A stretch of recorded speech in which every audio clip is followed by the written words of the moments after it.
How y'all doing? Facts for the Ghost, the podcast. Today's segment is going to detail the classic, old school, vintage debate, argument, if that's what you want to call it, between LeBron James and Michael Jordan and who's the GOAT. Now, in my opinion, and this is clearly just my opinion, I feel there's not one specific GOAT, if that makes sense. Because it's so many, and as a matter of fact, there's too many great NBA professional basketball players that's ever played this game.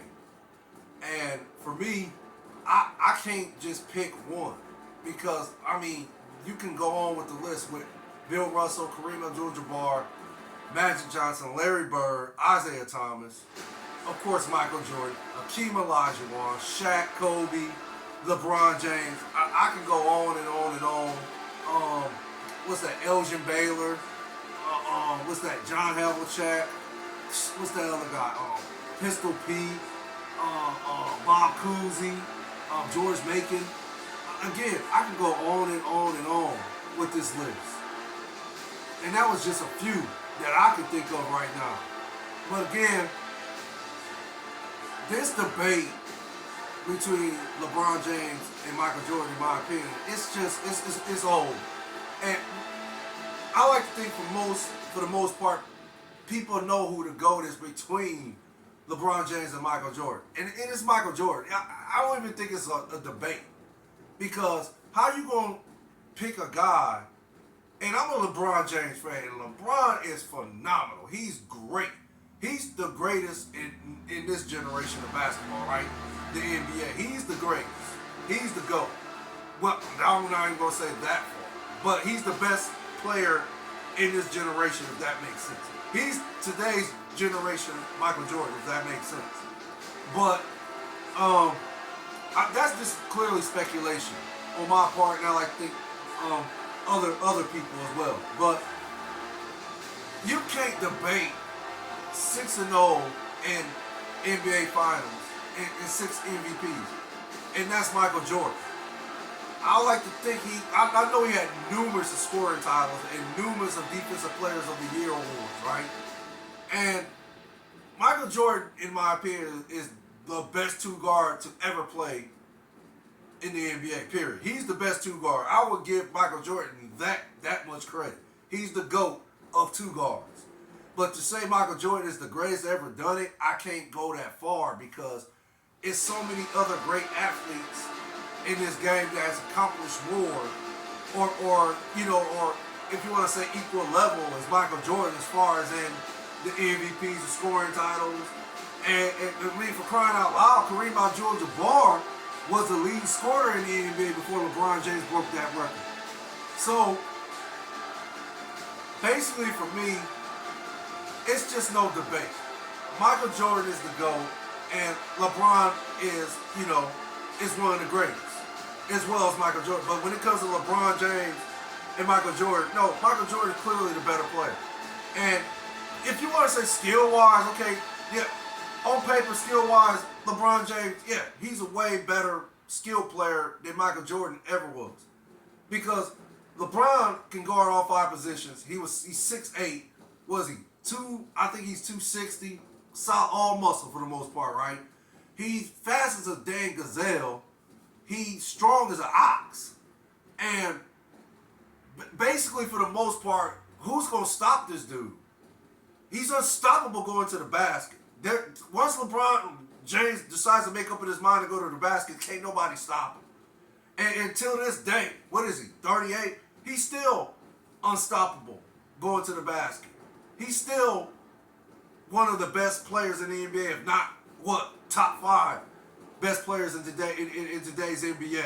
LeBron James is still that type of player. He's still that great, even at age 38. But still, Michael Jordan basically took basketball to another level. He globalized it. He gave it a face.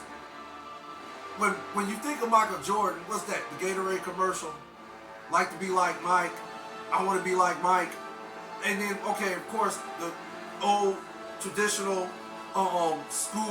shoes that was invented and was created out of his name, out of his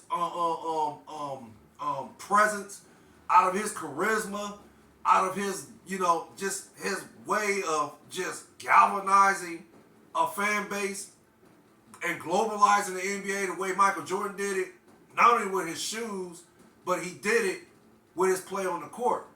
Michael Jordan was great on the court. Yeah, Michael Jordan was the greatest player in my generation. I'll say from the early 80s, the potential was there. People saw the greatness in Jordan in the early 80s, and then in the 90s, of course, he took off. Now, what Jordan had to endure to get to where he is today is it can't go unspeakable. You have to talk about it. I know a lot of people in today's generation want to say, oh this, oh that, oh that era of basketball, that was bully ball, that was playground ball, that was no skill displayed whatsoever. All people did was clothesline people, knock them to the floor, try to injure people, try to take them out the game and so forth. You have to understand that's how basketball was. The physicality is what those players had to deal with, and that's what made them great, because most of those players could deal with that physicality. One in particular, Michael Jordan. Look at the years he had to battle the bad boy Pistons. Look at all the bruises and headaches and getting knocked out the air and basically, sustaining contusions to his back, legs, and so forth. Look at all the times he had to soak in the tub. I'm assuming this is what he did. Soak in the ice tub and all that ice chamber machine, whatever. And then finally, Michael Jordan realized he had to hit the gym and hit the weights in order to, build his body up for that kind of type of physicality that the Pistons was dealing out. What is that? The Jordan rules? Okay, even though the Pistons deny it, we all know that the Pistons had Jordan rules for Jordan. They wasn't going to let one man beat them. That's why they punished Jordan the way they did whenever they played against Jordan. But Jordan was able to overcome it because he finally hit the gym and got his body strong. And he was able, along with Scottie Pippen, don't forget about Pippen, and don't forget about the rest of that Bulls team. The rest of the Bulls team, they were solid. Some of them players was good, and some of them players was great. One in particular, Scottie Pippen. So we can't, deny that. You can't deny that. But Michael Jordan finally realized he had to get his body strong. He had to hit the gym. He had to build his body up for that type of physicality. And once he did that, it was over. Jordan went on to soar in the 90s and win multiple championships and becoming the greatest player in the 90s, right? So he is the GOAT in the 90s.